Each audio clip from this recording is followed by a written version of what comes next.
श्री राधे राधे। तो आइएगा, आज का जो आप लोग हम सुनाएंगे श्री कृष्ण जन्म उत्सव का हम सुनाएंगे। आज जो लीला होगी श्री कृष्ण जन्म की बारे में बताया जाएगा। और अब की बार हम काफ़ी दिनों के बाद वीडियो बना रहे हैं, कुछ टाइम नहीं मिल पाया, किसी कारण बस बिजी रहा तो बस नहीं बना पाया। तो काफ़ी दिनों के बाद आज हम आ रहे हैं आप लोगों के बीच। और हाँ, जब तक हम गणेश वंदना की छुट्टी करें, जब तक आप जहाँ जहाँ से देख रहे हैं इस वीडियो को शेयर मार दीजिए, जहाँ जहाँ से आप देख रहे हैं। और एक बात और बोलता चलूँ, ये जो हमारी जो वीडियो है, ये जो कथा है, ये यूट्यूब पे मिल जाएगी, फेसबुक पे मिलेगी पर कम मिलेगी, आधी मिलेगी, पूरी नहीं मिलेगी। अब जो आपको पूरी सुननी है तो हमारे यूट्यूब चैनल पे आ जाओ, उस पर आपको ये पूरी मिल जाएगी। क्योंकि फेसबुक ज़्यादा देर चल नहीं पाता है, थोड़ी बहुत देर चलता है, उसके बाद बंद हो जाता है। तो अभी तो दोनों पर ही उपलब्ध है, उसके बाद यूट्यूब पे आप आके इसको पूरी कथा को सुन सकते हैं। तो चलिए, जब तक हम गणेश वंदना स्तुति कर रहे हैं, जब तक आप इस वीडियो को जहाँ जहाँ से देख रहे हैं अपने अपने ग्रुप में, जितने तुम्हारे फ़ोन में ग्रुप हैं उन सब ग्रुपों में शेयर मार दो, ताकि और लोगों को भी ये लाभ मिल सके। मैं इसलिए बोलता हूँ, पता नहीं कौन सी बात उसको अच्छी लग जाए और उसी से उसका बेड़ा जो है पार हो जाए। तो इसलिए बोलता हूँ, जहाँ जहाँ देख रहे हो आप इस वीडियो को शेयर मार दीजिए और हमारे इस चैनल को सब्सक्राइब कर लीजिए। चलो चलते हैं आगे गणेश वंदना की स्तुति की ओर। ओम गजाननं भूतिगौरीशोभिर्यं मोहलिचारिभक्षणम् उमाशुतशोकविनाशकाराय विष्णेश्वरी पादिपङ्कजम् देवसुतदेवकंसिचारुमर्दनं देवकी परमानन्दं श्रीकृष्ण वन्दे जगद्गुरु। हरे कृष्ण वासुदेवाय हरे परमात्मने श्री कृष्ण वासुदेवाय वयं नमः। राधा मेरी स्वामिनी मैं राधे तिरुदास, जन्म जन्म में दीजियो श्री चरणों में बास। बरसाने की राधिका नंदगांव के शाम, इनके चरणों में करूँ मैं कोटि कोटि प्रणाम। राधा मेरी स्वामिनी मैं राधे तिरुदास, जन्म जन्म में दीजियो श्री वृंदावन में बास। राधा तू बड़े भागिनी कौन तपस्या की, तीन लोक त्रिभुवनोपति है तेरे आधीन। वक्त्रकुंड महाकाय सूर्यकोटि संप्रभ, निर्विघ्नं कुरुर्देव सर्वकार्येषु सर्वदा। या देवी सर्वभूतेषु लक्ष्मी रूपे संस्थिता, नमस्तस्ते नमस्तस्ते नमस्तस्ते नमो नमः। आइए सबसे पहले चलते हैं गणेश श्री कृष्ण जन्म उत्सव की ओर। और हाँ, उससे पहले मैं आपको एक बात बता देना चाहता हूँ, आप लोग जहाँ जहाँ से देख रहे हैं कमेंट करके जरूर बताया करें कहाँ कहाँ से आप देख रहे हो। कि मैं वीडियो काफ़ी दिनों के बाद ला पा रहा हूँ, समय नहीं मिल पा रहा था, इसलिए हम ये जो वीडियो कथा जो है नहीं कर पा रहे थे हम। अब जो है continue day by day her Sunday को आपके पेज पे आती रहेगी, अपडेट मिलता रहेगा। और उसको देखते तो अधिक संख्या में हो, पर आप कोई सब्सक्राइब नहीं करते, इसलिए आप इसको सब्सक्राइब भी कीजिए और इस चैनल को आगे भी सपोर्ट करें। तो ठीक है, चलो आगे चलते हैं गणेश श्री कृष्ण जन्म उत्सव की ओर। और हाँ, एक बात पहले हम आपको बताएंगे। कौन सी बात है? रक्षाबंधन। आप लोग जो रक्षाबंधन जो मनाते हैं आज लोग जैसे मनाया जाता था, हम सब पहले जैसे देखते थे वैसे मनाया नहीं जा रहा है। आजकल लोग जो मनाते हैं ना, सिर्फ पैसे देखते हैं, पैसे कौन ज़्यादा देगा, सिर्फ पैसे के ऊपर भागते हैं। आप लोग इसी के बारे में बताएंगे, क्योंकि अब जो याद आ गई तो बोल दे रहा हूँ मैं, नहीं तो आगे हम बोलते ही बोलते इस बात को कि इस कथा के साथ इस चली जाती, तो आप लोग ये सुन नहीं पाते। फिर भी हम इस कथा तो कर ही रहा हूँ मैं, कथा के साथ ये वीडियो चली जाएगी आगे। हम इसको अलग से काट के अलग से आपको ये देंगे कि आप लोग ये इजीली आसानी से समझ पाओ। इसलिए इसको अलग जो हम जिससे वीडियो एडिट करवाता हूँ उसे पहले ही बोल दूंगा मैं कि इस वीडियो को काट के अलग ही डालनी है, तो वो वही करके अलग से डाल देगा। तो कथा के साथ ये वीडियो चली जाएगी। तो आपको हम सबसे पहले बता दूं कि रक्षाबंधन तो मनाते हैं, रक्षाबंधन आप पैसों का हो गया है। मैंने बहुत से ऐसे सोशल साइट पे वीडियो देखी, ऐसे वीडियोस देखे कि बहन आती है, किसी की 3 बहन होती है, किसी की 2 होती है, किसी की 1 ही होती है। राखी तो बनवा रहे हैं, राखी बनवाए समय टेबल के सामने देखता हूँ नोटों की गड्डियाँ रखी हैं। क्या दिखाना चाहते हैं आप? कि आप ज़्यादा अमीर हैं कि हम इतना कुछ देते हैं? दो, देने बुरा नहीं है, उसको वीडियो बना के उसको दिखाना ये बुरा है। कि आप दे तो रहे हो, अपनी बहन को दे तो रहे हो, तो उसको वीडियो बना के सोशल साइट पे डालते हो, पूरी दुनिया को दिखाते हो कि देखो हमने रक्षाबंधन पे अपनी बहन को इतना गिफ्ट दिया और इतने पैसे दिए। आप दे रहे हो, आप मजाक बना रहे हो, खुद का मजाक बना रहे हो, किसी का नहीं, खुद का, और खुद अपनी बहन का मजाक बना रहे हो। तो इसलिए जो भी दो वो ओफ के मेरे दो, जो भी जितना भी दो। और आजकल को किसी की मदद भी करते हैं, किसी का थोड़ा सा मदद भी करते हैं तो उसकी भी वीडियो बना लेते हैं आजकल कि देखो हमने इस व्यक्ति की इतनी मदद की। दान देना बुरा नहीं है, दान देने के बाद भी इसकी वीडियो बना के सोशल साइट पे वायरल करना ये गुनाह है।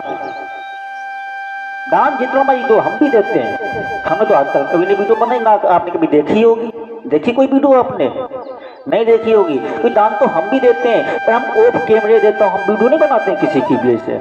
उसकी वीडियो बना के वायरल करना, किसी को आपने चलो कुछ 1000-1500 की किसी की भी थोड़ी सी दी, मदद कर दी, तो आप उसकी वीडियो बनाते हैं कि देखो हमने ये इसको व्यक्ति को एक चीज दी। देखो जहाँ तक हमारी समझ में है वो हम बता रहे हैं, बाकी आपकी इच्छा है, आप जो करो वो आपकी ऊपर निर्भर करता है।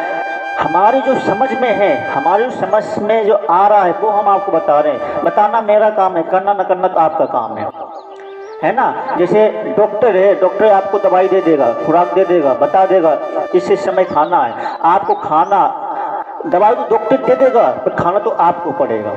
जब भी आपकी वो जो भी आपको मर्ज है, जो भी बीमारी है, तभी आपसे दूर जाएगी, है ना। तो ठीक उसी तरीके से बताना तो मेरा काम है, हम बता रहे हैं। आप लोग इतना सपोर्ट करते हो, मुझे इतना प्यार करते हो, कमेंट पे कमेंट आ रहे थे कि भाई क्या बात है, क्या बात है, कथा नहीं आ पा रही है, कुछ प्रॉब्लम थी, इस प्रॉब्लम वजह से हम नहीं आ पा रहे थे। तो आज काफ़ी दिनों के बाद हम इस वीडियो को लेके आए हैं, तो इसलिए आप लोग इस वीडियो को ज़्यादा से ज़्यादा शेयर करो और लोगों को भी ये बताओ कि हम लोग जो रक्षाबंधन जो मनाते हैं किस तरीके से मनाते हैं। सही नहीं मनाते हैं हमको लाज।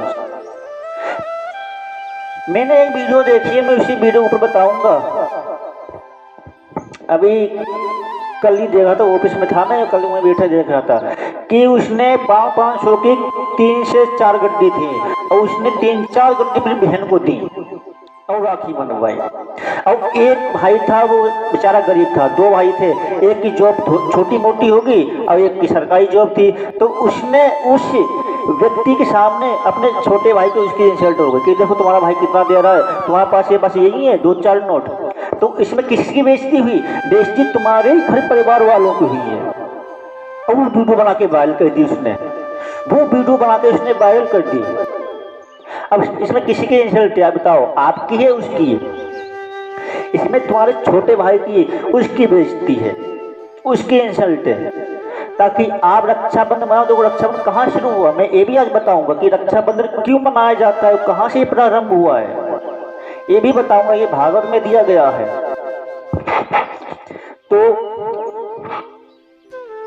रक्षाबंधन का मेन जो कारण होता है अपनी बहन की रक्षा करना। उस समय भाई वचन देता है अपनी बहन को कि पल पल पे हम, कदम कदम पे तेरे साथ रहेंगे, तुम्हारी हर मुसीबत में हम तुम्हारी रक्षा करेंगे। पैसे ही सब कुछ नहीं होता है, हमारी बहन बेटियां को भी ये लागू होता है। वो भी कहती हैं कि भाई हमें ये गिफ्ट चाहिए, ये इतने का गिफ्ट चाहिए, उतने का गिफ्ट चाहिए। किसी के पास होता है, किसी के पास नहीं भी होता है, क्या करेगा वो। सबसे मेन चीज है, जो सबसे मेन उपहार है, मैं आप बता रहा हूं, भाई से वो लेना चाहिए राखी बांधते समय। नेक्स्ट टाइम जब भी आए भैया रक्षाबंधन जब भी आए तो भाई से अपने बोलना, ये बहनों को बता रहा हूँ, अपने भाई से बोलना कि मुझे आपको वचन देना पड़ेगा, हमारी हर पल पल पे, हर एक कदम कदम पे आपको हमारा साथ देना पड़ेगा और हर मुसीबत में तुम्हें हमारी रक्षा करनी पड़ेगी, ये वचन दो। रक्षाबंधन कहा क्यों गया है? रक्षाबंधन कि एक भाई का कर्तव्य बनता है अपनी बहन की रक्षा करना, एक भाई का कर्तव्य बनता है, इसलिए रक्षाबंधन पर यह वचन दिया जाता है। अब आजकल पैसों का हो गया है जी, भाई इतना पैसा देगा जब हम राखी बांधेंगे, बंधन बांधेंगे, नहीं हो। तो इसीलिए ये रक्षाबंधन प्रेम का, ये भाई बहन का इसमें प्रेम दिखाया गया है कि भाई बहन का इतना पवित्र जो रिश्ता बंधन होता है कि हर समय भाई बहन की रक्षा करेगा। तो चलो आगे चलते हैं। अब जो आपको हमारी बात अच्छी लगी है तो ठीक है, नहीं तो आप जैसा करने वैसा करिएगा। एक बार राजा उग्रसेन थे और उग्रसेन के पिता, उग्रसेन का बेटा कंस। तो एक बार क्या हुआ, द्रोणाचार्य कंस ने जो उनके पिता थे उग्रसेन के ऊपर से मुकुट हटाकर अपने सर पे धारण कर लिया और उग्रसेन को पिताजी को कारागृह में बंद कर दिया। जब उस कारागृह में बंद कर दिया और कहने लगा आज से हम मथुरा का राजा मैं हूं, आज से मथुरा का राजा मैं हूं। और वो मथुरा वासियों पे अत्याचार करने लगा। जो कंस था मथुरा वासियों पे अत्याचार करने लगा। जब वो मथुरा वासियों पे अत्याचार करने लगा, जब मथुरा वासियों ने प्रार्थना की और कंस कहने लगा आज से तुम्हारा भगवान मैं हूँ, आज से कोई हवन नहीं होगा, कोई यज्ञ नहीं होगा, हवन होगा तो सिर्फ मेरे नाम का, यज्ञ होगा तो सिर्फ मेरे नाम का। मथुरा वासियों को भयभीत करके रखता था वो। जब मथुरा वासियों को भयभीत करके रखता था और अपने आप को खुद स्वयं को भगवान मान रखा था कि आज से हम इस द्वारका के भगवान हैं, तुम मेरी पूजा करोगे, आज से हम भगवान हैं। तो एक उसकी कंस की बहन थी, वो उसे बहुत प्यार करता था। कंस अपनी बहन से बहुत प्यार करता था। जो बहन कहती थी वही कंस उसके सामने उसी क्षण प्रकट कर देता था कि बताओ तुम्हें क्या चाहिए। अपनी बहन के लिए इतना कुछ करता था कि जो बहन बोल दे उसकी, वही कंस उसके सामने लाके रख देता था, जो कह दे। एक बार ऐसे सभा हुई, उसकी बहन विवाह की योग्य हुई और विवाह योग्य होने के बाद ऐसी सभा जुड़ी कि जो मेरी बहन को बुलाया गया कि जो तुम अपना वर पसंद करोगे उसी के साथ हम तुम्हारी शादी कर देंगे, तुम्हारा विवाह कर देंगे। बहन ने वर चुना वसुदेव जी को। वसुदेव जी से शादी हो गई। वसुदेव जी से शादी हो गई माँ देवकी की। और जब अपनी बहन की शादी में इतना खुश था कंस, इतना खुश था कि वो खुद सारथी बन बैठा। जो रथ चला रहा था उस रथ को जो सारथी था चलाने वाला, उसको नीचे उतार दिया। कहने लगा हम अपनी बहन को खुद हम उसके ससुराल तक छोड़ने जाएंगे। उसके ससुराल तक खुद कंस सारथी बन बैठा और रथ को चलाने लगा। जैसे रथ थोड़ा सा आगे बढ़ा, ऊपर से आकाशवाणी हुई। अब कहने लगा अरे दुष्ट कंस, जितना तू अपनी बहन के विवाह में इतना उत्साहित है, इतना खुश है, एक दिन इसी के गर्भ से 8वां पुत्र जन्म लेगा और उसी से हाथों से तेरी मृत्यु होगी। कंस को ये आकाशवाणी सुनी, जैसे ये प्रेम था। देखो प्रेम कैसा होता है, यहाँ पे तुम्हें समझ में आएगा। ये प्रेम होता है, ये झूठा प्रेम होता है। कहां तक अभी इतना प्रेम करता था अपनी बहन से, खुद साथी बन बैठा रथ का, खुद रथ आगे चलाता वो ले गया। और जैसे ये आकाशवाणी सुनी, वैसे ये प्रेम में दुश्मनी बदल गई। कैसे? तुरंत नीचे कूदा कंस रस से, जैसे रस से कंस नीचे कूदा और अपनी बहन के केस पकड़ लिए और कहने लगा हम इसको ही नहीं रखेंगे तो पुत्र होगा कहां से। कंस ने अपने देवकी के बहन के केस पकड़ लिया और नीचे उतार लिया और कहने लगा, तलवार निकाली, हम इसको ही नहीं दे लेंगे, इसको ही हम मार देंगे तो पुत्र होगा कहां से। देखो कहां तक अभी इतना प्रेम करता था अपनी बहन से, और प्रेम कितनी जल्दी नफरत में बदल गया, मारने पे उतारू हो गया। जैसे अपनी खड़ग से तलवार निकाली, वसुदेव जी ने चरण पकड़ लिए, महाराज क्षमा करो, क्षमा करो, क्षमा करो। कंस कहने लगा कैसे क्षमा करूं मैं इससे, कैसे? एक दिन इसी गर्भ से 8वां पुत्र जन्म लेगा, उसी हाथों से मेरी मृत्यु होगी। तुम कहते मैं इसको क्षमा कर दूं, उसको बख्श दूं? नहीं। फिर से तलवार निकाली, फिर से कंस ने मारने कहा, फिर से वसुदेव जी ने आज्ञा की, विनती की कि नहीं प्रभु, नहीं प्रभु, आप ऐसा नहीं कर सकते। आप जरा सोचो, जरा कल्पना करो कि आप एक स्त्री का वध करेंगे तो ये मथुरावासी क्या करेंगे। एक वीर परम योद्धा एक सिर्फ स्त्री का वध किया, कितनी हंसी होगी तुम्हारी।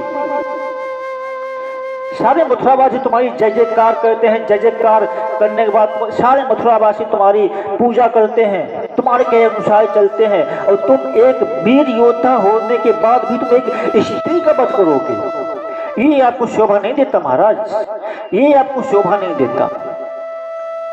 कंस कहने लगा अच्छा तुम्हें बताओ तो मैं क्या करूं, क्या इसका गर्भ से 8वां पुत्र हो और इसके पुत्र से मेरी मृत्यु हो जाए, क्या यही चाहते हो आप? तो नहीं महाराज, हम चाहते तो ये भी नहीं है, पर एक बात वचन में आपको देना चाहता हूँ। क्या?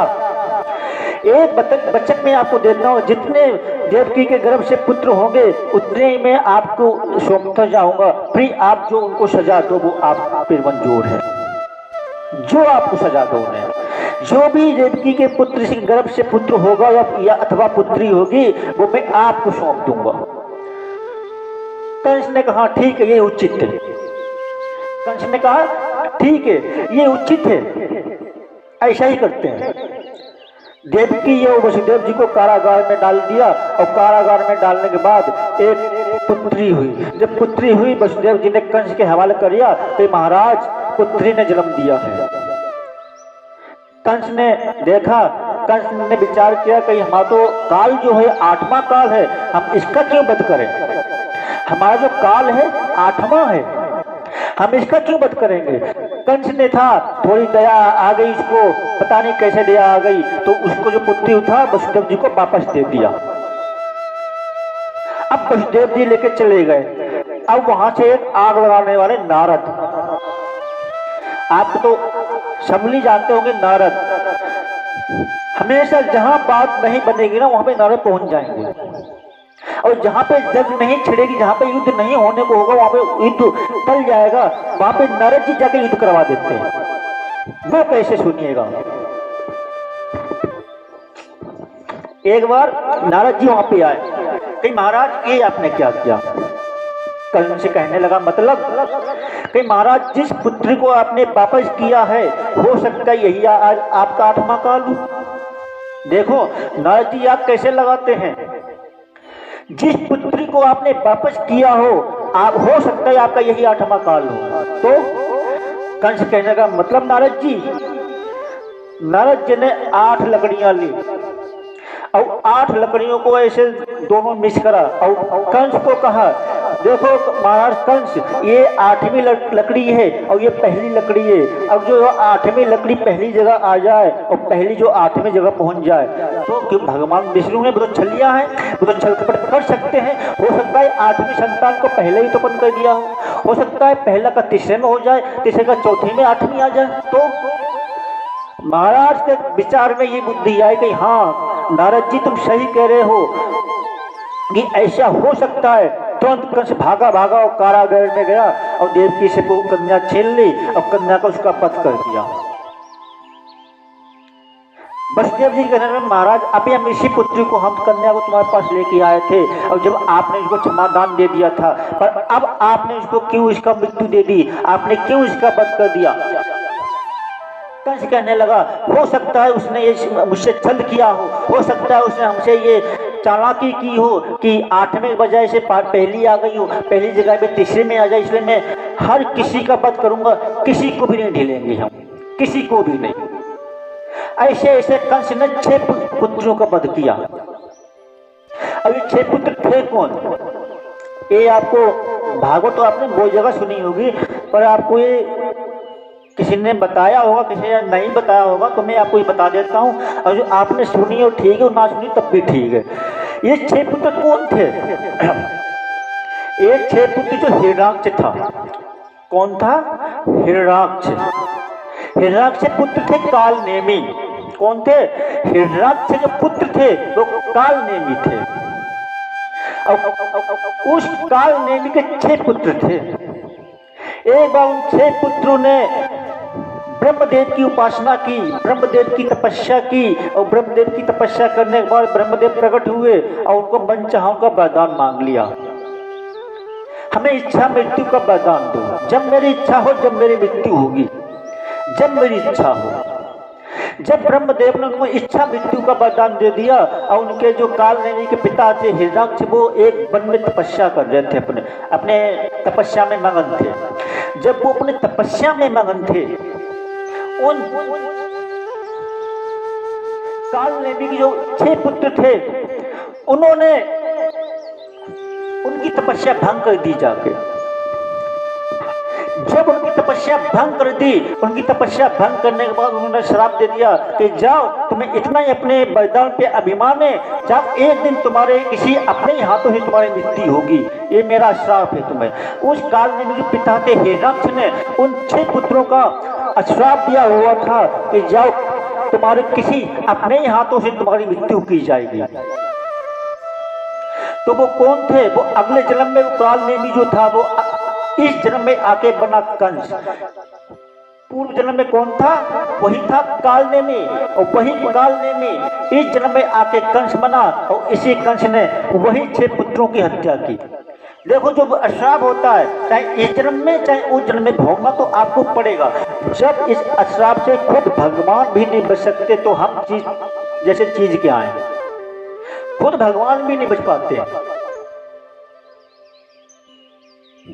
ऐसे ही एक दिन नारद जी ने भगवान को श्राप दिया था कि जा तुम वन वन भटकोगे और तुम्हारी सहायता भी कौन जो करेगा, वो बंदर की सेना आएगी।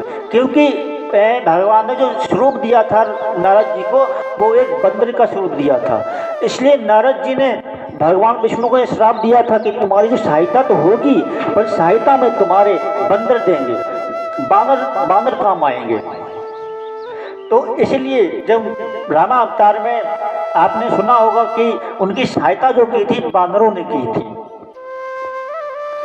तो इसलिए अश्राप जो है, अश्राप तो भगवान को भी भोगना पड़ता है। जब ऐसे ही उनके 6 पुत्र मार दिए कंस ने, जब 6 पुत्र कंस ने मार दिए, सातवें में आए शेष नाग के अवतार बलराम जी। शेष नाग के अवतार बलराम जी आए। जब बलराम जी के योग माया के प्रभाव से सुभद्रा के गर्भ में पहुंचा दिया, और 8वें की जब बारी आई, 8वें की जब पहले स्वप्न दिया माता देवकी को, वसुदेव जी को, कि हम इस चतुर्भुजी रूप में आएंगे और चतुर्भुजी रूप में आकर के छोटा सा रूप धारण करके आप हमें एक पालकी में रख के हमें उस जमुना नदी के पार गोकुल पहुंचाना होगा, और उस गोकुल से एक कन्या है यशोदा जी के घर पे, उस कन्या को यहाँ लानी पड़ेगी। वसुदेव जी ने प्रणाम किया और कहा, हे भगवान आप इस चतुर्भुजी में हो, आप इस चतुर्भुजी में हम आपको कैसे ले जाएंगे। भगवान ने कहा तुम उसकी चिंता मत करो, तो सब हम पे छोड़ दो, हम देख लेंगे। हम इस बेड़िया जो काढ़ा गया है वो सब अपने आप ऑटोमेटिक होता चला जाएगा, तुम जो काल है वो हमारे ऊपर ढील दो। वसुदेव जी ने प्रणाम किया और भगवान अदृश्य हो गए। भगवान शंख गदा पद्म चक्र चक्रभुजी रूप में वहां प्रकट हो गए। देखो आज आप हम बता दूं ना, भगवान कभी माँ के गर्भ में नहीं जाते हैं। भगवान जब भी जन्म लेते हैं वो प्रकट होते हैं। क्या होते हैं? भगवान प्रकट होते हैं, कभी भी माँ के गर्भ में नहीं जाते हैं। भगवान कभी भी माँ के गर्भ में नहीं जाते हैं, हमेशा वो प्रकट होते हैं। रामायण में आपने सुना होगा, जब भगवान श्री राम का जन्म हुआ था, जब वहां पे एक स्थिति गाई गई थी, भय प्रकट कपराला दीन दयाला श्री भक्तन के हितकारी, ये स्थिति आती है ना, तो भगवान जो है प्रकट हुए थे, जन्म नहीं लेते। भगवान कभी भी जन्म नहीं लेते हैं, हमेशा जब भी उनका अवतार होता है वो सिर्फ प्रकट होते हैं। तो भगवान जब वहां पे प्रकट हुए, वहां पे एक टोकरी आ गई, उस टोकरी में भगवान को विराजमान किया और विराजमान करने के बाद हाथ के तो पैर की नारे और गेट अपने आप अचानक खुलते चले गए। जब वो अचानक अपने आप खुलते चले गए, घोर अंधेरी रात थी, एकदम बिजली की गड़गड़ाहट हो रही थी, इतनी तेज बिजली कड़क रही थी कि भयंकर अंधियारी रात थी। और उस भयंकर अंधियारी रात में बहुत तेज से बारिश हो रही थी और उस तेज बारिश में जमुना जी उफल रही थी ऊपर। और उस बारिश में जमुना जी, जैसे वसुदेव जी जमुना जी में कदम रखा, वैसे जमुना जी और ऊपर उफलने लगी। क्यों? कि भगवान के श्री कमलों का चरण स्पर्श हो जाए। जमुना जी भगवान के श्री चरण स्पर्श करना चाहती है। जैसे जैसे वसुदेव जी आके बहते जाते हैं, जैसे वैसे जमुना जी और वसुदेव जी को निकट लेके आती हैं। अब वहां शेषनाग भगवान बहुत छत्र छाया करके ऊपर आ गए। शेषनाग ने सोचा कि हमारे प्रभु बारिश में जाते हुए देखते हुए, तो ऊपर से क्या किया, शेषनाग ने पंच फन से भगवान की छत्र छाया बन के और उनको जमुना इस तरीके से पार कराया। जब जमुना उनको वसुदेव जी को पार हुआ, पूरे वसुदेव जी जमुना जी में डूब गए थे। तो भगवान ने क्या किया, भगवान ने नीचे चरण लटका दिए और जमुना जी उन चरणों को स्पर्श करते ही जमुना जी की बीच धारा में एक सुंदर सी रास्ता बन गई। पानी आधा आधा कट गया, आधा इधर हो गया, आधा इधर हो गया और सीधी रास्ता जमुना जी में बन गई।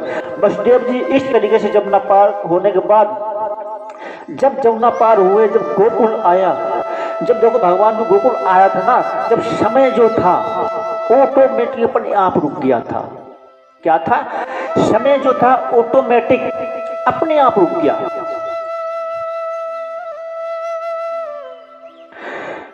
जो समय था ऑटोमेटिक अपने आप रुक गया था।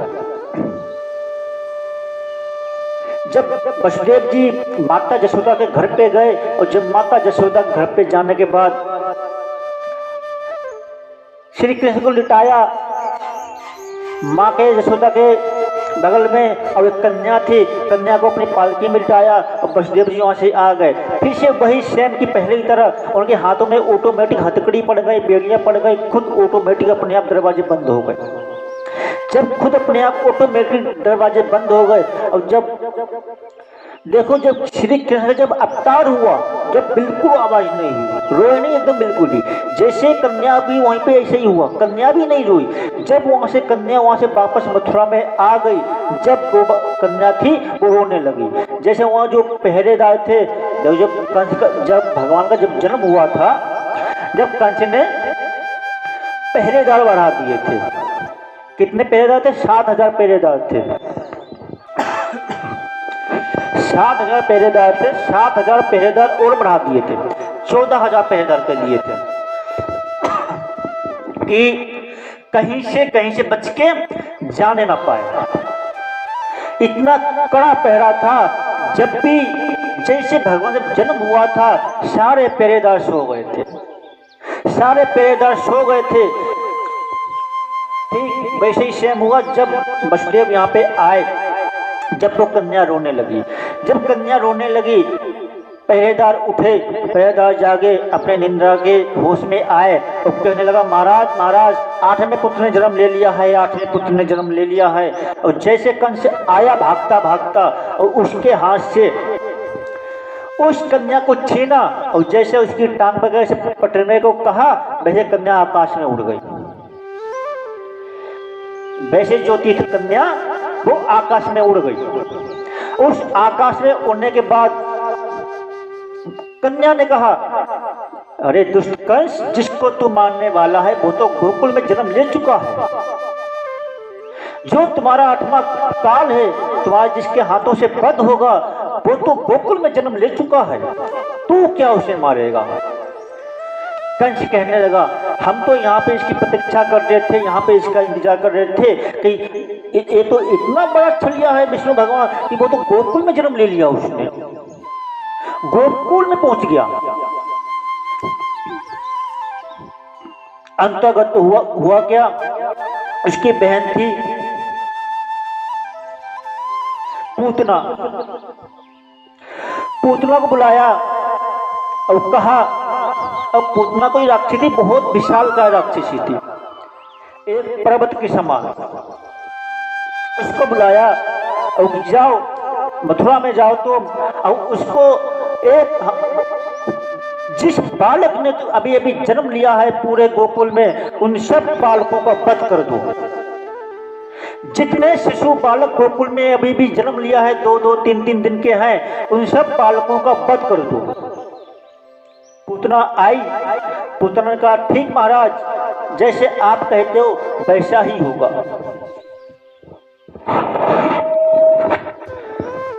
पूतना एक सुंदर युवान कन्या का रूप बना के आई। देखिए, कथा आगे बढ़ने से पहले मैं आपको एक बात बता देना चाहता हूँ। अगर आप ये चाहते हैं, शिव पुराण के अनुसार, ये हम महाशिव पुराण के अनुसार बता रहे हैं, जिस पे आपका धन हो अथवा किसी का धन रुका हुआ हो, या तुम्हें धन तुम्हें वापस नहीं दे रहा हो, कर्जा हो, तो उसका एक उपाय करना है तुम्हें। क्या? जैसे मान लो किसी व्यक्ति ने आपसे धन उधार ले रखा है, अब वो तुम्हें दे नहीं रहा है, तुम्हें वापस चुका नहीं रहा है, तो उसका एक अमूल एक उपाय है, सीधा आसानी सा उपाय, ये हर कोई इंसान कर सकता है। कौन सा उपाय है? एक आटे का दीपक लेना। कौन सा? आटे का दीपक।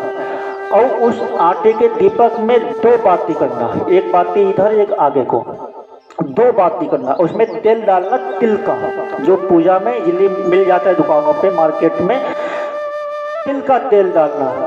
और उस दीपक में जो पीली वाली आती है तिल, उसमें तिल थोड़ी सी डाल देना, 2-4 दाने उस तिल के डाल देना। कौन सी? काली सफेद वाली नहीं, जो पीली आती है, हर मार्केट में देखना इजीली मिल जाती है। थोड़ी सी उस दीपक में पीली तिल डाल देना। और तिल डालने के बाद भैरव बाबा के पास जाना, भैरव बाबा के मंदिर। और भैरव बाबा का मंदिर ना हो, हर कहीं भैरव बाबा के मंदिर भी संभव नहीं होते हैं। और जो भैरव बाबा का मंदिर संभव ना हो सके तो पीपल का पेड़ है, पीपल के पेड़ के पास जाना। पीपल के पेड़ तो हर जगह कहीं मिल जाते हैं, कहीं भी देखना, हर जगह पे इजीली मिल जाएंगे तुम्हें।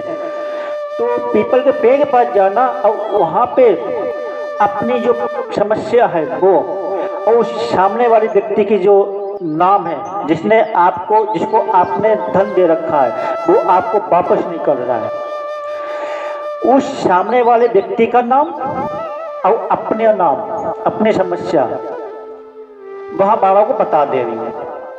और एक मंत्र है, वैसे इसमें तो 108 बार कहा गया है, 108 बार संभव ना हो सके तो कम से कम नहीं तो 21 बार तो आपको ये मंत्र बोलना है।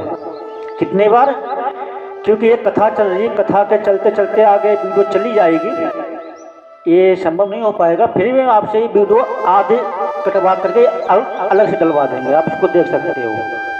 ये जो बात बता रहा हूँ ये कथा के साथ चली जाएगी आगे, ये वीडियो यहीं से कटवा करके सिर्फ इसी के बारे में वीडियो अलग ही डलवा देंगे हम। ठीक है, तो हम क्या बता रहे थे, एक तिल डाल के दीपक में और दो तरफ बाती करके, दोनों तरफ बाती को दीपक को जला करके, और ये ध्यान रहे उसमें तिल का ही तेल होना चाहिए और पीला ही तिल होना चाहिए। और पीला तिल डाल करके उसमें 108 बार मंत्र ना कहे और बोल सको तो 21 बार बोल दो।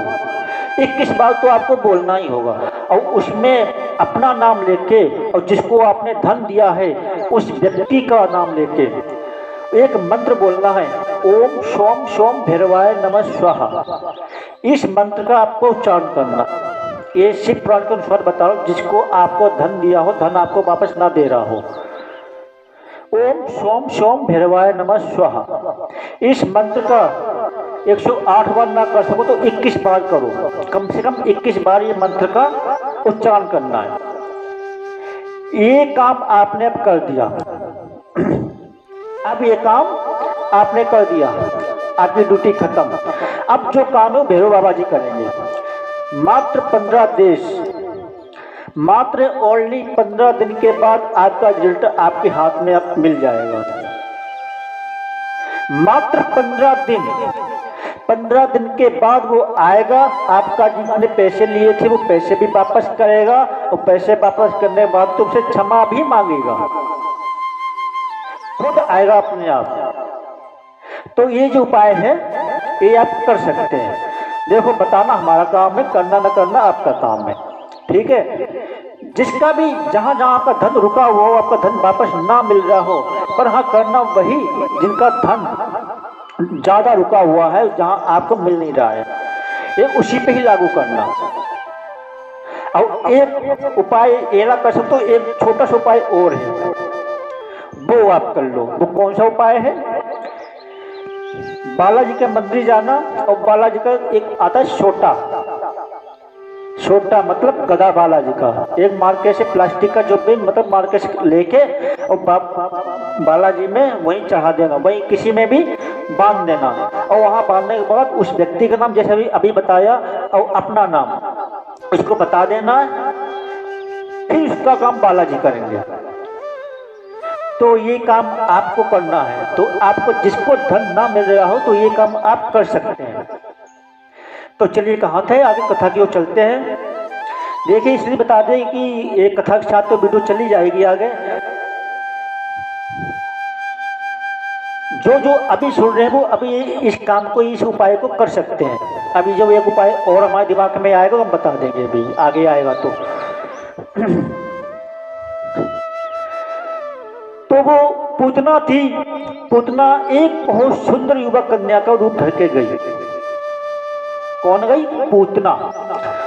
पूतना एक बहुत सुंदर कन्या का रूप धर के गई। देखो, वो जैसी थी वैसी तो गई नहीं, और जैसी नहीं थी वैसी बन के गई। देखो, भगवान को छल कपट बिल्कुल भी प्रिय नहीं है, ये ध्यान रखना। भगवान को जो है छल कपट बिल्कुल प्रिय नहीं है। रामायण में भगवान जी खुद बोलते हैं, निर्मल मन जन जो मोहि पावा, छल कपट मोहि छिद्र न भावा।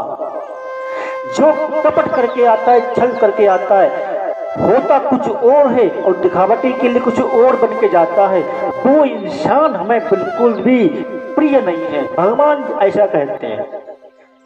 जो छल कपट से हमारे पास आते हैं वो इंसान हमें बिल्कुल भी प्रिय नहीं है। तो पूतना यही काम करा। पूतना ने जैसी थी वैसी गई नहीं, और जैसी नहीं थी वैसी बन के गई। क्या थी? एक बहुत सुंदर युवान कन्या का रूप धर के गई। और कहाँ गई? सीधे सबसे पहला जो महल पड़ा माँ जसोदा का ही पड़ा। जब माँ जसोदा जी का जब महल पड़ा, जसोदा जी के महल के पास खड़ी हो गई और कहने लगी, पुत्री तुम कौन हो? जसोदा माँ पूछने लगी पूतना से कि तुम कौन हो? पूतना कहने लगी, अरे बहन, आपने हमें नहीं पहचाना, आपने मुझे नहीं पहचाना? कह रहे नहीं, हमने नहीं पहचाना। तो कि अरे हम तुम्हारी छुटकी बहन है। तो कि मेरी छुटकी बहन? जसोदा मैया कहने लगी हमारी तो कोई बहन है नहीं, हमारी छुटकी बहन कहाँ से आ गई? तो कि अरे तुम्हें पता नहीं है शायद, जब तुम्हारी शादी थी जब मेरा था गोना। पूतना कह रही जसोदा मैया से, जब तुम्हारी शादी थी जब मेरा था गोना, इसलिए तुम्हारी शादी में हमारा गोना था, इसलिए हम आपसे मिलने नहीं आ पाई। तो इसलिए मैं अब आपसे इसलिए मिलने आई हूँ कि हमने सुना आपके घर में एक बालक हुआ है, उस बालक के दर्शन करने के लिए मैं आई हूँ। क्या आप अपना बालक मुझे दर्शन करवा सकती हैं? जसोदा मैया ने इजीली विश्वास कर लिया कि हाँ हो सकता है। तो उसको अंदर बुलाया, अंदर बुला के बैठाला, आदर संस्कार किया। आदर संस्कार करने के बाद जसोदा मैया कहने लगी पूतना से कि जब तक तुम यहाँ हमारे लाला का ध्यान रखो, जब तक तुम्हारे लिए कुछ भोजन का व्यवस्था करके आती हूँ, कुछ जलपान के कराने के लिए कुछ लेकर के तुम्हारे लिए आती हूँ। पूतना ने कहा हाँ जी बहन, क्यों नहीं, जाओ आप निश्चिंत होकर जाओ, हम लल्ला का ध्यान रखेंगे, अच्छे तरीके से रखेंगे। अब जब पूतना भगवान श्री कृष्ण के पास गई, जब भगवान ने अपनी आंखें बंद कर ली, पूतना को देखा नहीं। क्या हुआ? पूतना को देखा नहीं, भगवान ने अपनी आंखें बंद कर ली। जब भगवान ने अपनी आंखें बंद कर ली, पूतना को नहीं देखा। क्यों नहीं देखा? कि वो छल करके गई थी, कपट करके गई थी। जो भगवान के मंदिर में, देखो मैं हमेशा एक बात बता रहा हूँ, जो भगवान के मंदिर में छल से जाता है, कपट से जाता है, उसको भगवान देखना भी पसंद नहीं करते। भगवान अपनी आंखें बंद कर लेते हैं। भगवान जो है अपनी आंखें बंद कर लेते हैं, उनको भगवान देखते नहीं है। क्यों? वो छल करके गया। अब तू कहे तो हम कैसे छल करके जाते हैं, तो सुनो बताएंगे। आपके मन में कुछ और है और बाहर से कुछ और बन के जा रहे हो। क्या भगवान ने पता तुम्हारे अंदर क्या चल रहा है? जब वो सब ज्ञाता है। कौन है वो? सबका जगत गुरु है वो। कौन है? अभी जब हमने स्तुति की थी, जब बोला था ना मैं, श्री कृष्ण वंदे जगत गुरु। कौन है जगत गुरु? श्री कृष्ण। ऐसा हम सबके गुरु हो सकते हैं, हम तुम्हारे गुरु हैं, हमारे गुरु हैं। कृष्ण जी के कोई भी गुरु नहीं है, कन्हैया जी के हैं कोई गुरु नहीं है। वो स्वयं एक जगत गुरु जी हैं। सबके गुरु, पूरी विश्व के गुरु श्री कृष्ण है। वही सृष्टि का संचालन करते हैं, वही सृष्टि का पालन करते हैं, इसलिए वो सृष्टि के पालनहार भी कहे गए हैं। भगवान कौन है? इस सृष्टि के पालनहार भी कहे गए, इसीलिए कि वो पूरी विश्व का पालन करते हैं, पूरे विश्व का कल्याण करते हैं वो। अब आपके दिमाग में प्रश्न उठ रहा होगा, हमें पता है, इसका मैं अभी स्पष्ट करते ही चलूंगा। श्री कृष्ण जी के गुरु जब जन्म हुआ था उनका, जब शांतिपति ऋषि के आश्रम में पढ़ने गए थे, क्या वो गुरु नहीं थे? उनके गुरु थे वो। एक जैसे हम ये मानव के गुरु हैं, ठीक वो मानव के ही गुरु थे। भगवान मानव का अवतार लेके गए, किसका थे? सिर्फ एक इंसान मानव का अवतार लेके गए थे। उस मानव के अवतार के जरिए भगवान को गुरु बनाना पड़ा था। वो एक उनकी लीला थी, उस लीला के बारे को समझाना चाहते थे वो। जब एक बात बताओ, जब सबके गुरु जब श्री कृष्ण हो सकते हैं, होते नहीं होते? अभी जब हमने स्तुति की थी, जब उसमें एक प्रश्न आया था, श्री कृष्ण वंदे जगत गुरु। सब विश्व के गुरु है वो श्री कृष्ण है। तो आगे आता है, जब पूतना भगवान के पास बैठी, भगवान ने आंखें बंद कर ली, पूतना को देखा नहीं। जब पूतना को नहीं देखा, पूतना ने आस पास देखा, किनारे दाएं कोई नहीं है, और पूतना अपने तन में विष लगा करके आई थी। पूतना जो है अपने तन में विष लगा करके आई थी कि इसको हम विष पिला देंगे और इसको हम विष पिला करके मार देंगे। जब पूतना ने आए वाए देखा, कोई नहीं दिखा, तब पूतना ने भगवान को गोद में उठा लिया और गोद में उठा के बाहर निकल गई। बाहर निकली और अपना तन जो आंचल था भगवान के मुख में दिया और भगवान पूतना का दूध पान करने लगे। दूध पान करते करते साथ साथ पूतना के प्राण भी पीने लगे। माइक नहीं रुक रहा। जब पूतना का दूध पान करते करते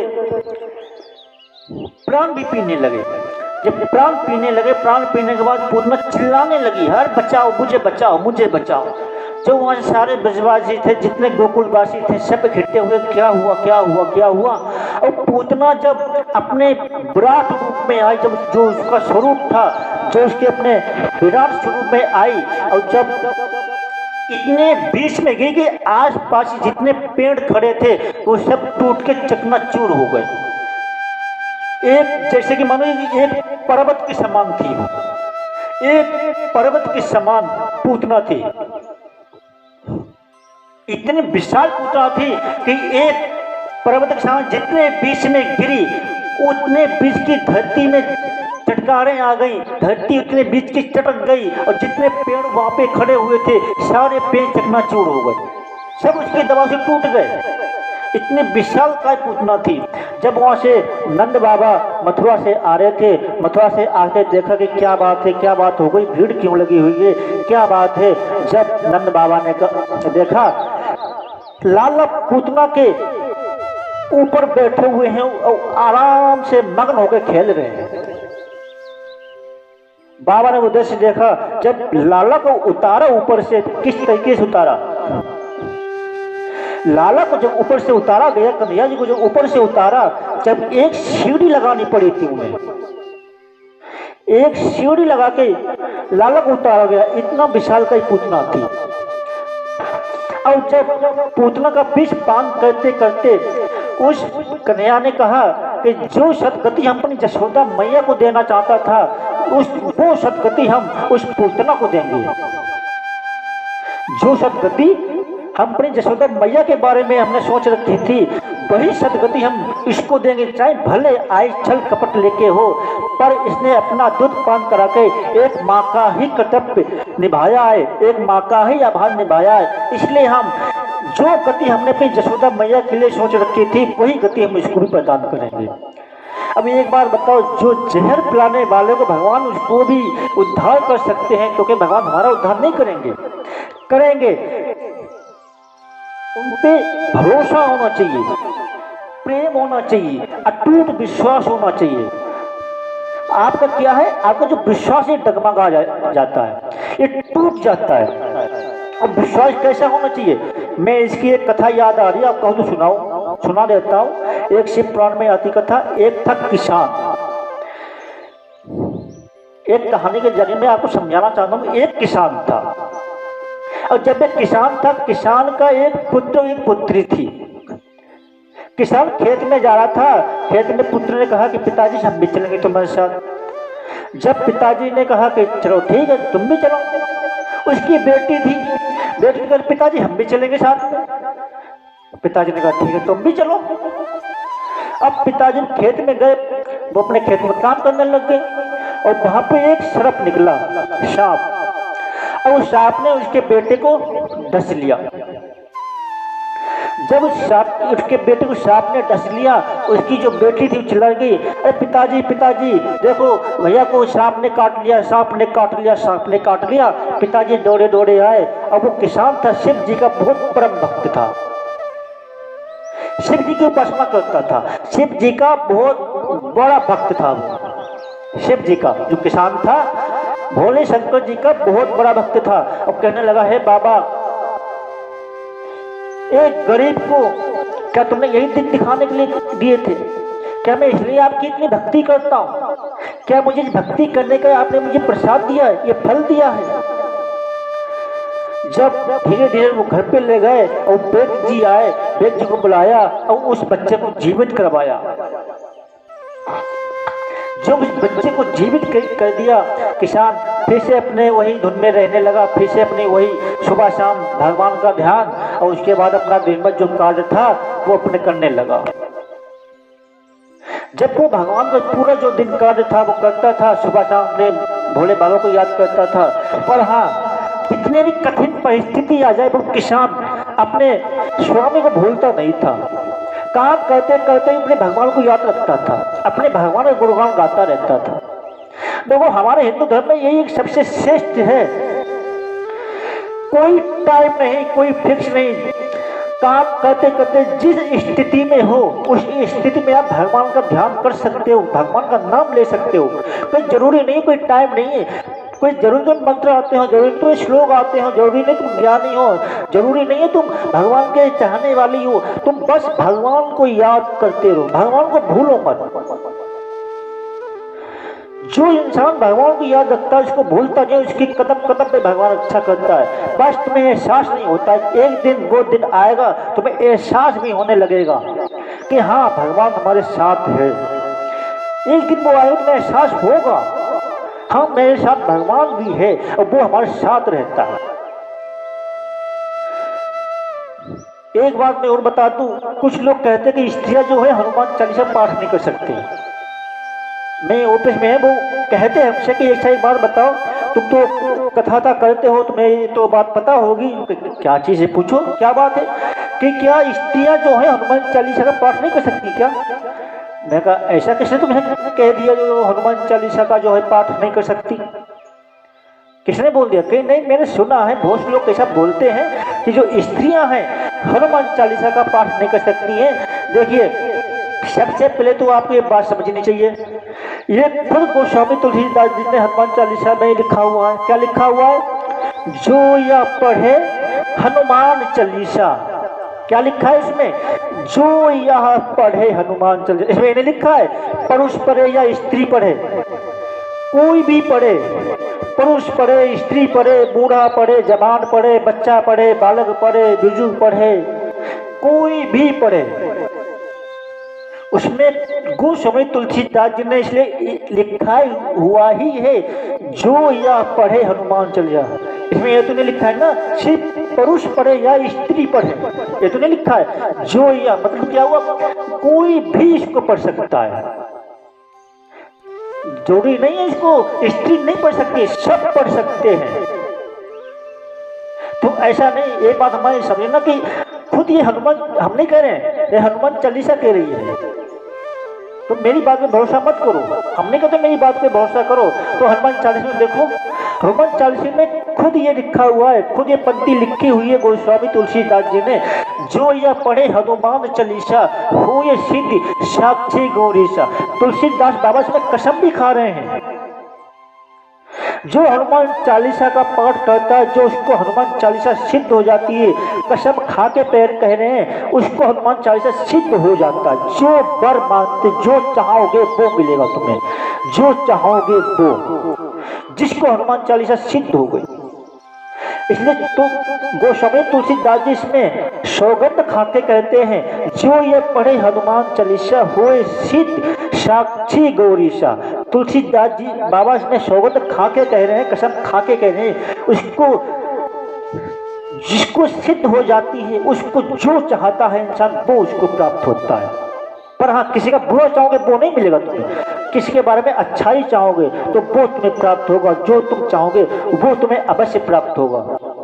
तो ये कुछ बात थी, मैंने आपको बता दी। तो वो जो किसान था, किसान बेचारा गरीब था पर शंकर जी को अपने भूलता नहीं था, उसको ध्यान में रखता था। एक दिन आएगा जब मेरी किस्मत पलटेगी, यही हमेशा विचार करता था, हमेशा एक दिन नहीं रहेगा, एक दिन तो आएगा जब हमारी किस्मत पलटेगी। वो किसान था, ऐसे ही हमेशा ध्यान करता था। एक बार क्या हुआ, देखो आप भगवान की लीला समझना कि आप बोलते हो ना भगवान हमें इतना कष्ट क्यों देता है, उस कष्ट के पीछे कारण क्या है ये तुम्हें नहीं पता होता है। उस जो तुम्हें भगवान जो में दुख देता है, उस दुख के पीछे जो मेन बात है वो क्या है, भगवान को दोषी ठहरा देते हैं। भगवान ने हमें कष्ट क्यों दिया, भगवान हो ही नहीं सकता, भगवान नाम की चीज है ही नहीं। आप लोग ऐसे ऐसे भगवान बारे में बोलने लगते हो।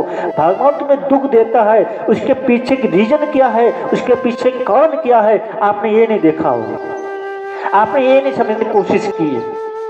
मैं इसलिए आपको ये सिद्धि की कथा सुना रहा हूँ। आप इसके बारे में समझना कि भगवान तुम्हें दुख देता है, थोड़ा कष्ट देता है, क्यों देता है, कारण क्या होता है इसके पीछे। सुनो ध्यान से। जब कुछ दिन हुए, जब उसके बालक ने सांप ने काट लिया, उसका बालक भी ठीक हुआ, वैद्य जी आए, डॉक्टर को बुलाया, उसने वही इंजेक्शन वगैरह जो भी टैबलेट वगैरह थी वो दी, और वो बालक उसका जो था स्वस्थ हो गया। जब बालक स्वस्थ हुआ, फिर उसके कुछ दिन बाद उसने फसल बोई खेत में। अब उसने जब फसल बोई, उसकी फसल सबसे बढ़िया हुई। आपने कभी किसानी करी हो आपने कभी गेहूं बोते हुए देखा है, जब ऐसे छिड़कते जाते हैं। हमने आज तक कभी करी तो नहीं, पर देखा है मैंने देखा है। जब लोग किसान करते हैं, जो बीज डालते हैं खेतों में, यूँ करके बोते हैं उसको। मैंने करा तो नहीं कभी भी आज तक, देखा है सिर्फ। तो आपने फसल जो थी बहुत अच्छी हुई, किसान देख के वो खुश हुआ कि चलो हमारी जो गरीबी है अब इससे हमारी दूर हो जाएगी। किसान था वो सबसे ज्यादा खुश हुआ। देखो, जिसकी फसल अच्छी होती है और जिसका जो खेत पड़ोस में, उसको ये मिर्ची लग गई, उसको ये देखा नहीं गया कि हमारी फसल इतनी खराब हुई और इसकी इतनी अच्छी हुई, वो कैसे। अब उससे रहा नहीं गया, अब वो उससे जलन करने लग गया, इससे किलसने लग गया। अब उसके बाद क्या हुआ, उसकी जो पत्नी थी और वो किसान था, किसान की पत्नी, दोनों अपने मिलके फसल काटी। अब फसल की काट के खेत में रख दी। खेत में रखने के बाद करते करते शाम हो गई। अब पत्नी से कहने लगा, जाओ शाम होने वाली है, बालक घर पे अकेले रहोगे और तुम जाओ घर पे, तुम बालकों को देखो जाके, हम जो फसल जो है सुबह उठा के घर पे ले आएंगे। पत्नी ने कहा ठीक है, जैसे आप चाहते हो, बालक अकेले घर पे हो, ठीक है मैं चलती हूँ। ये फसल जो है, देखो पहले क्या था, जो फसल जो रात में पड़ी रहती खेतों में, किसान जो है खेत में सोते थे, खेत में सो जाते थे। तो क्या हुआ, किसान जो था खेत में, उनके जो अपना उसका अनाज था, फसल थी, उसके पास लेट गया और कहीं फसल सुबह होते ही हम किसी में भर के और घर पे ले जाएंगे। और उसमें क्या हुआ, एकदम काले बादल छा गए। जैसे पत्नी घर पे गई और पत्नी वहां से देखा, वो भी बेचिंत, और वो किसान था भोला का भक्त, वो भी बहुत दुखी हुआ। कहीं अरे बाबा ये मत करना, अरे बाबा ये मत करना, ये हमारी बहुत मेहनत है, हमारी सारी मेहनत चली जाएगी, अरे बाबा ये मत करना, अरे बाबा मेरी रक्षा करो, मुझे मेरी लाज बचा लो, मेरी फसल बर्बाद हो जाएगी, मेरी फसल। अब देखो एक बार बताओ, जब किसी की फसल खेत में पड़ी हो बिल्कुल तैयार कटी, और उसके ऊपर बारिश हो जाए घनघोर और फसल बह जाए, तो कितना दुख होता है। बहुत से किसान तो सुसाइड भी कर लेते हैं, आत्महत्या भी कर लेते हैं। अच्छा, किसी कटी ना हो, किसी खड़ी हो, अब काटने की बारी हो, फिर भी उसकी खराब हो जाए, फिर तो थोड़ी बहुत उसको कवर किया जा सकता है। अब जो कटी हुई खेत में पड़ी हो, और कटी खेत में पड़ी, मतलब दाने आने सब निकाल के वहां रख दिए गए और सारी खेत में बह जाए, तो कितना बड़ा दुख होता है। अब घनघोर बारिश हुई, घनघोर बारिश होने के बाद उसकी जो इतनी तगड़ी बारिश हुई है, उसकी जितनी किसान की फसल थी वो सारी बह गई। उस किसान की सारी फसल उस पानी में बह गई। अब किसान का भगवान से बिल्कुल भरोसा उठ गया। जैसे आप लोगों का उठ जाता है ना, कोई आपका नुकसान हो जाए थोड़ा बहुत भी, तो आपका भरोसा उठ जाता है कि भगवान नाम भी कोई चीज है ही नहीं, भगवान हो ही नहीं सकता, भगवान निर्दयी है, आप ऐसा लोग बोलने लगते हो। ऐसे ही वो किसान भी भगवान से कहने लगा कि हे बाबा, लोग कहते हैं भगवान बड़े दयालु होते हैं, बड़े कृपालु होते हैं, पर आप तो बड़े निष्ठुर हो, आप बड़े निर्दयी हो, आप ये कैसे कर सकते हो अपने भक्त के साथ। आपको ये थोड़ी सी हमारी अच्छी फसल हुई, हमारी अच्छी फसल तुम्हें देखे नहीं गई, थोड़ी खुशियां हमारे पास क्या आई, थोड़ी सी खुशियां जो आई हमारे पास, वो भी तुमसे नहीं देखी गई, वो भी तुमने पानी बरसा के बहा दिया। अब वो भोला भक्त था, महादेव के मंदिर गया और महादेव मंदिर में जाके सर पटक पटक के रोने लगा, अपना सर पटकने लगा। वहां पे बाबा को ये देखा नहीं गया, बाबा वहां पे प्रकट हुए और कहा, क्या हुआ भक्त, क्यों रो रहे हो, क्या बात है। वो किसान कहने लगा कि बाबा तुम तो सब जानते हुए भी तुम्हें पूछ रहे हो मुझसे, तुम तो सब जानते हो, क्या हुआ, क्यों रो रहा हूं मैं? भक्त बताओ तो सही, हुआ क्या, रो क्यों रहे हो, क्या बात है? नहीं बाबा, हमारे घर पे थोड़ी खुशियां आई कि समझा मैंने कि इस फसल थोड़ी अच्छी हो गई, हमारी थोड़ी गरीबी दूर हो जाएगी, तो तुमने इसको नहीं देखा, तुमने इसको मेरे पानी में बहा दिया। बाबा ने कहा तुम्हें इसके बहते हुए देखा, पर इसके पीछे जो कारण क्या था तुमने ये नहीं देख पाया। किसान भक्त कहने लगा बाबा मतलब क्या? बाबा कहने लगे जो इस दिन तुमसे सांप ने काटा, पता वो सांप कौन सा था? उस सांप के काटने से कोई भी इंसान एक सेकंड भी जीवित नहीं रह सकता था, तुरंत उसके प्राण निकल जाते हैं, इतना भयंकर वो शराब था। और उस समय उसकी जो बेट बन के जो आया था वो कौन था? वो हम ही तो थे। जो बेट बन के आया था, तुम्हारी जो सहायता की थी, जो तुम्हारी बेटे को जो जितने जिंदगी बचाई थी, जो बेट बन के जो आदमी जो आया था उसको रियाज को कौन था? वो कोई वेद नहीं था, वो हम ही थे जो एक वेद के रूप में आए थे, वो हम ही तो थे। याद करो जब तुम्हारी फसल हुई, फसल में हमने बारिश क्यों करवाई, इसके पीछे कारण क्या था? याद करो। बाबा मतलब क्या बात है, क्यों बारिश करवाई आपने? किसान पूछने लगा। तुम्हारे खेत आस पड़ोस वाले तुमसे जलने लगे थे, तुमसे घृणा करने लगे थे कि इसकी फसल इतनी अच्छी क्यों हुई है। जैसे तुम इधर उधर हुए, तुम्हारे क्या हुआ, तुम्हारे आस पास से जो जितने फसल थी, जितना अनाज था, उस सब में जहर डाल दिया था। और इसी फसल को तुम ले जाते और इसी फसल को तुम आटा बनाते और आटा बनाकर तुम खाते और खुद अपने परिवार बच्चों को ही खवाते। तुम्हारे भी प्राण जाते, तुम्हारे बच्चों को भी प्राण जाते, पूरा परिवार तुम्हारा समाप्त हो जाता। तो बताओ क्या मैं ऐसा अपने भक्त के साथ होने देता? क्या मैं ऐसा अपने भक्त के साथ अन्याय होने देता? तुम्हें ये फसल बर्बाद हुई ये तो दिखा, पर इसके पीछे जो कारण था वो नहीं दिखा तुम्हें। इसके पीछे मेन कारण क्या था ये आपको नहीं दिखा। बाबा कहने लगा, भक्त कहने लगा प्रभु क्षमा कर दीजिए, मुझे ये अपराध हुआ, हमें नहीं पता था कि आप हमें रक्षा कर रहे हो। बाबा कहने लगे, बोले बाबा कहने लगे कि नहीं भक्त, हम तुम्हारे हमेशा साथ थे, बस तुम्हें एहसास नहीं हो पाया। हर पल पल पे हमें तुम्हारी रक्षा करी। जानते हो जो तुम्हारी उस बैल ने टक्कर मारी थी, तुमने बोला था अच्छा हुआ आपने हमें बता दिया, तो हमारे इसमें प्राण चले जाते। वो बताने वाला कौन था? वो हम ही तो थे।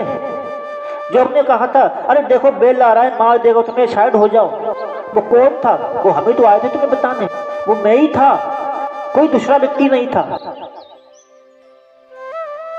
भक्त के वहीं से आंखें खुल गई, बाबा हमें तुम्हारी लीला इतनी आसानी से समझ में नहीं पाता हूँ, अच्छा हुआ आपने बता दिया। तो भगवान हमें कष्ट देते, दुख देते, इनके पीछे जानने के रीजन देखो। हमें जो दुख मिलते क्यों मिलते हैं, हमें कष्ट मिलते क्यों मिलते हैं? एक घटना में आपको और सुना रहा हूँ, उसमें आप ध्यान से सुनना। एक गुरु के शिष्य थे, दो चेले थे, दो चेले में इसमें दो चेले, एक आज्ञाकारी था और एक बिना आज्ञाकारी था। जो गुरु चेला से कह दे उसका चेला वही काम करता था, बड़ा आज्ञाकारी था। गुरु ने कहा बेटा ये काम करना है, जी गुरु जी ऐसा ही होगा। और एक चेला से कहा बेटा ये काम करना है, और बेटा वही काम करता। जो गुरु उसको कहे बेटा ये नहीं करना है, तो उसका जो चेला था वो वही काम करता। बड़ा एक पापी था, यूं समझो एक चेला आज्ञाकारी था और एक बिना आज्ञाकारी था, एक पापी था। तो एक बार क्या हुआ, एक उस जो आज्ञाकारी जो चेला था गुरु जी का, उसके पैर में कांटा चुभ गया, उसके पैर से खून निकलने लग गया। और कांटा कोई छोटा मोटा नहीं, बड़ा विशाल कांटा चुभा, खून निकलने लग गया। और दूसरा जो चेला था, जो आज्ञा गुरु की बात नहीं मानता था, गुरु की आज्ञा नहीं मानता था, गुरु का अपमान जो करता था, उसको एक धन की बड़ी गठरी मिली, पोतरी मिली इतनी सी, उसमें जो भी 5-10 लाख जो भी धन होगा, उसको धन की पोतरी मिली। वो चला आया कि गुरु जी एक बात बताओ, हम तुम्हारी आज्ञा मानते हैं, आपकी हर आज्ञा का पालन करते हैं, पर ऐसा हमारे साथ क्यों हुआ? जो तुम्हारी आज्ञा नहीं मानता, जो तुम्हारा अपमान करता है, तुम्हारी आज्ञा का उल्लंघन करता है, उसको धन की पोटली मिल गई, ऐसा क्यों? गुरु ने साथ में बैठाया और बताया कि देखो, भगवान की लीला जो है वो हम जैसे मानवों में समझ के बाहर है। हम जैसे मानव भगवान की लीलाएं समझ नहीं पाते हैं। भगवान हमारे लिए तो अच्छा ही करता है, पर इंसान को ये लगता है भगवान हमारे साथ बुरा कर रहा है। इंसान को क्या लगता है, भगवान जो है हमारे साथ क्या कर रहा है, बुरा कर रहा है। भगवान हमारे साथ अच्छा नहीं कर रहा है। और भगवान हमारे साथ हर बात में अच्छा करता है, जो वो करता है वो अच्छा के लिए ही होता है, हमेशा कभी बुरा नहीं करता है वो। तो इसलिए गुरु ने बैठाला, समझाया कि देखो पुत्र, जो तुम्हारे पैर में आज कांटा चुमा हुआ है, आज के दिन तुम्हारी मृत्यु होने वाली थी। आज का जो दिन है तुम्हारा अंतिम दिन था, आज के दिन तुम्हारी मृत्यु हो जाती, इसलिए भगवान तुम्हारे पैर में कांटा चुमा करके तुम्हारी इस मृत्यु को टाल दिया। और उस जिसको धन की पोटली मिली हुई है, जिसको धन मिला हुआ, जो खुशी मना रहा है आज, वो आज के दिन राजा बनने वाला था। अब बताओ भगवान की लीला किसी समझ में आएगी? जिसको धन की गठरी मिली हुई थी, उसका आज का दिन राजा बनने का योग था, और तुम्हारे पेट में जो कांटा चुमा हुआ है, तुम्हारे आज के दिन मृत्यु होने वाली थी, इसलिए भगवान ने ऐसा किया, उसको थोड़ा सा धन दे करके राजा बनने का योग था वो टाल दिया, और तुम्हारा छोटा सा कांटा चुभो करके तुम्हारी जो मृत्यु थी वो टाल दी। तुम्हारी जो आज मृत्यु जो होने वाली थी वो टाल दी, और उसको जो राजा बनने वाला था, आज वो राजा ना बनने के बाद भी वो थोड़े से धन में मिलने के बाद ही उसमें ही खुश है वो। तो जो भगवान की जो लीला है वो हमें इतनी आसानी से समझ में नहीं आती है। तो चलो कहाँ थे हम? श्री कृष्ण की जन्मस्थल की ओर थे। चलो आइए चलते हैं वहीं पे जहां से अभी ढीली थी, जहां से लोग सुन रहे हैं उसको शेर मार दीजिए। तो पूतना थी, पूतना का भगवान ने वध किया, और जो भगवान ने जब पूतना का वध किया, जब उसको भगवान को पूतना की छाती पे बैठे हुए थे, उस पेट पे बैठने के बाद वसुदेव जी सीढ़ी लाए और सीढ़ी लगा के भगवान को उतारा। भगवान को उतारने के बाद यशोदा मैया ने अपने हाथ में ले लिया, उसको चूमने लगी। कहीं आज हमारे जरूर कोई अच्छे दिन होंगे, तो आज हमारे लाला बिल्कुल सही सलामत है। देखो आपको एक बात और बताओ कि माँ यशोदा को ही भगवान को गोद में खिलाने का अवसर प्राप्त क्यों हुआ? मैं आपको बताना चाहता हूँ कि भगवान को ही गोद में खिलाने का अवसर क्यों प्राप्त हुआ, भगवान माँ यशोदा को ही सौभाग्य क्यों मिला? एक पूर्व जन्मों की घटना है। कौन सी घटना है? एक वन में रहते थे, जैसे आज तुम देखते हो झोपड़पट्टी जो पड़े होते हैं रोड किनारे, ऐसे ही एक वन में रहते थे। एक वन में रहते थे, एक माता और एक बाबा साथ में रहते थे। एक बार ऐसे क्या हुआ, उनके घर में उस कुटिया में संत आ गए, और उस संत आने के बाद उसने कहा, और वो बहुत गरीब थे, उनके पास शाम का खा लो सुबह का नहीं, सुबह का खा ले तो शाम का नहीं, बहुत ही बेचारे वो गरीब थे। और उनके घर पे संत पधारे हुए थे। संत की वाणी कभी असत्य नहीं होती है, ध्यान रखना, संत की वाणी कभी असत्य नहीं होती है। हमेशा एक न एक दिन उसकी जो वाणी जो तुमने संत ने तुमसे कह दिया, एक न एक दिन वो सत्य होगी, सत्य होगी एक दिन, वो बात कभी असत्य नहीं हुई है। देखो एक लोग कहते हैं नारद, नारद का मतलब क्या है? नारद, जिसकी वाणी कभी रद्द नहीं होती है, उसी का नाम है नारद। जिसकी वाणी कभी भी रद्द नहीं होती, कभी भी मतलब झूठी नहीं होती है, जो कह दिया वो सत्य है। जिसकी वाणी कभी रद्द ना हो, उसी का नाम है नारद। तो उस कुटिया में मान भाव पधारे एक संत विराजे। माता जी थी, माता जी ने कहा आइए प्रभु, आइए भगवान बैठिए, आसन ग्रहण कीजिए। आसन डाला, आसन डाल के बैठे।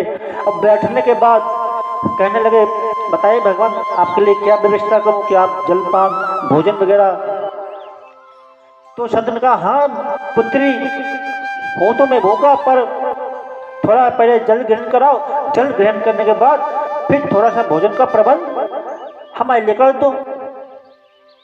अब उसके पास तो कुछ भी नहीं बनाने के लिए, क्या दे संत को, अब बड़े बेचैन। उसके पास एक पुत्र था, अपने पुत्र के साथ ही पूरा जीवन वो था, पूरा दिन व्यतीत करती थी। एक दुकानदार के पास गई और दुकानदार के पास जाके कहा कि हमें थोड़ा सा धन दे दीजिए, थोड़ा सा अनाज दे दीजिए, एक संत आए हैं, संत को भोजन करवाना है, जिससे हमारे स्वामी बंसी आएंगे, हम आपका जो धन है हम जल्दी आपको चुका देंगे। उसने जो क्या था, दुकानदार ने मना कर दिया कि हम तुम्हें ऐसा धन नहीं दे सकते। देखो, जिसके पास देने के लिए कुछ नहीं होता है ना, उसको कोई उधार भी नहीं देता है। जिसके पास देने के लिए कुछ नहीं है उसको कोई उधार भी नहीं देता है, पता नहीं चुका पाएगा नहीं चुका पाएगा। जिसके लिए देने, इसलिए दुकानदार ने उसको मना कर दिया, इसलिए दुकानदार ने उसको मना कर दिया, क्योंकि इसके पास कुछ है ही नहीं, देगी कहां से। इसके पास कुछ होगा जब भी तो हमें देगी, जब कुछ है ही नहीं तो कहां से देगी ये। इसलिए दुकानदार ने उसको मना कर दिया, और मना करने के बाद वो जो स्त्री थी, अपना जो पुत्र था, वो कहा कि भाई ऐसा मत करो, अब जो आपको ऐसा लगता है तो हमारे पुत्र है, ये अपने पास रख लीजिए, और इसके बदले में हमें थोड़ा सा अनाज दे दीजिए कि साधु संत को अपना हम उसको भोजन करवा सको। देखो, जो संत तुम्हारे घर से निराश होकर चला जाए तो स्वयं साक्षात भगवान निराश हो गए तुमसे। कभी भी किसी को निराश करके नहीं भेजना चाहिए। कुछ नहीं तो जलपानी करा दो, कुछ नहीं है तो। जो तुम्हारे घर में कोई भी अतिथि आता है और वो खाली हाथ चला जाता है तो यूं समझना चाहिए तुम्हारे घर से अतिथि नहीं है, स्वयं साक्षात भगवान रुष्ट होके गए हैं। अब कभी कभार तो ऐसा होता है, भगवान भी किसी का मानव का रूप धारण करके तुम्हारी परीक्षा लेने आ जाते हैं। देखो, ये जिसके लिए हम कुछ विचार करने, जिसको हम देना चाहते हैं, इस काबिल है भी या नहीं है, जिसको हम देना चाहते हैं। बातें तो हमारे पास है बहुत कुछ है कहने के लिए, पर समय नहीं है, समय का भाव है थोड़ा सा। चलो अगली बार बता देंगे। तो उस संत ने भोजन कराने के लिए वो जो स्त्री थी, जो माता थी, उन्होंने अपना पुत्र उस दुकानदार के पास गिरवी रख दिया। देखो, ये धर्म की रक्षा करने कितनी कुर्बानियां देनी पड़ती हैं, कितनी बलि देनी पड़ती है। आज के कलयुग के युग में ऐसा कोई संभव नहीं है, कोई अपना एक छोटा सा नाखून काट के नहीं दे सकता है, पुत्र तो बहुत दूर की बात है। हम उस वंशज हैं जहाँ पे गुरु के कहने पे अंगूठा भी दान कर दिया जाता है। तो उस महिला, उस माता जी ने अपने पुत्र को वहां दुकानदार के पास दे दिया, और उसके बदले में कुछ अनाज ले आई। उस अनाज लाने के बाद भोजन बनाया। भोजन बनाने के बाद जब उस महानुभाव संत के पास, ऋषि के पास जब भोजन परोसा गया, और कहने लगा संत, कहीं क्या हुआ पुत्री, तुम क्यों नहीं भोजन कर रही हो, आइए साथ में तुम भी कीजिए। माता जी थी वो कुछ थोड़ा उदास थे, और उसके आंखों से कुछ आंसू भी आ रहे थे। जिसका पुत्र से दूर हो जाए वो माता भी क्यों न रोए, अवश्य उसका रोना अपने आप उसकी आंखों में आंसू हो जाते हैं। एक माँ पुत्र का एक होता ही ऐसा है। तो इसीलिए संत ने पूछा कि क्या बात है स्त्री, तुम भोजन क्यों नहीं कर रही हो, तुम्हारे नेत्रों में अश्रु, क्या बात है हमें बताओ। कि नहीं महाराज, कुछ नहीं कुछ नहीं, आप बस भोजन कीजिए, कुछ नहीं। संत ने कहा, जब तक आप मुझे बताओगी नहीं तुम्हारे नेत्रों में अश्रु क्यों आ रहे हैं, तुम उदास क्यों हो, जब तक हम तुम्हारा भोजन नहीं करेंगे, हम भोजन ग्रहण नहीं करेंगे, जब तक मुझे बताओगी नहीं। जब उस स्त्री ने कहा कि महाराज मुझे क्षमा करना, हमारे पास आपको देने के लिए आज कुछ नहीं था, इसलिए हम आपको अपने पुत्र जो था उसको गिरवी रख करके आपके लिए कुछ अनाज लाए हैं ताकि हम आपको ये भोजन करवा सको। तो इसलिए हमारा जो पुत्र है वो दुकानदार के पास गिरवी रखा हुआ है, और उस पुत्र को गिरवी देने के बाद उसके बदले में हमें ये अनाज लाई हूँ, उस अनाज से मैं आपको भोजन करा पा रही हूँ। ऋषि ने वरदान दिया कि तुमने इतना बड़ा त्याग किया, वो भी सिर्फ मेरे लिए। इतना बड़ा बलिदान दिया, वो भी सिर्फ मेरे लिए, इस भोजन के लिए। माता कहने लगी, हाँ प्रभु, फिर मैंने आपके लिए इतना बड़ा बलिदान दिया, आपको ये निराश ना होके जाना पड़े, ना आपको निराश ना होना पड़े, इसलिए मैंने आपको ये भोजन कराने के लिए अपना पुत्र जो है गर्मी में रख दिया, इसके बावजूद भी आपको भोजन करा पा रही हूँ। उस ऋषि ने उसको वरदान दिया कि जाओ, जिस पुत्र को तुमने मेरे लिए इस भोजन कराने के खातिर गृह में रखा हुआ है, एक दिन वही अखंड ब्रह्मांड नायक तुम्हारी गोद में आके खेलेंगे, ये मेरा वरदान है तुम्हें। और जो संत वाणी कहते वो कभी रद्द नहीं हो सकती है, कभी रद्द नहीं हो सकती है। तो इसलिए पूर्व जन्म में वही संत की वाणी जो थी, वही वरदान मिला हुआ था, एक दिन खुद भगवान तुम्हारी गोद में खेलेंगे, ये है मेरा वरदान है तुम्हें। और संत थे भोजन करके उस स्त्री को वरदान देके अब वो चले गए। वही अगले जन्म में बाबा नंद आके बने और वही माता जसोदा आके बने। माता जसोदा के कौन सी आयु में पुत्र जन्म हुआ? 85 वर्ष में माता जसोदा जी के घर पे भगवान आए थे। कितने आयु थी माता जसोदा की? 85 वर्ष की। जब 85 वर्ष की आयु में माता जसोदा के घर पे भगवान आए और सारे ब्रजवासियों की कतार लगी हुई, भीड़ लगी हुई थी। शाम तक तो बाबा की दाढ़ी सफेद थी, जैसे भगवान ब्रज में आए राती रात बाबा की जो दाढ़ी थी वो काली हो गई। ब्रजवासी कहने लगे, बाबा ये क्या, अभी तक तो आपकी दाढ़ी जो रात में सफेद थी, अब पूरी रात में तुम्हारी दाढ़ी जो थी काली हो गई। पहले कह रही डाई नहीं चलती थी, आप लोग क्या होते हैं ना, बूढ़े हो जाते फिर भी डाई लगा लेते हैं कि डाई लगा लेते हैं, क्यों? जवान दिखेंगे।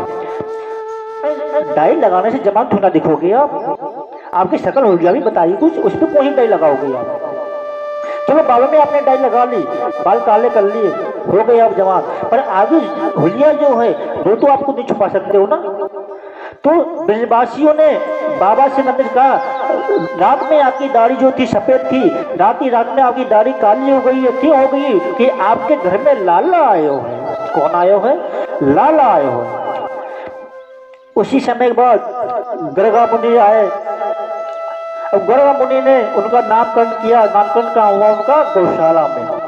भगवान का नामकरण हुआ गौशाला में हुआ। क्यों हुआ? कि कंस के अत्याचार के डर से कि हम इसको एक साधारण से चुपचाप शांति से इसका नामकरण करवाएं, कोई वो नहीं करेंगे। और जब बाबा ने गौशाला में का नामकरण करवाया, जब गुरु गर्गाचार्य जी ने नामकरण किया, नामकरण करने के बाद बलराम जो उनके बड़े भाई थे उनका नाम रखा बलराम।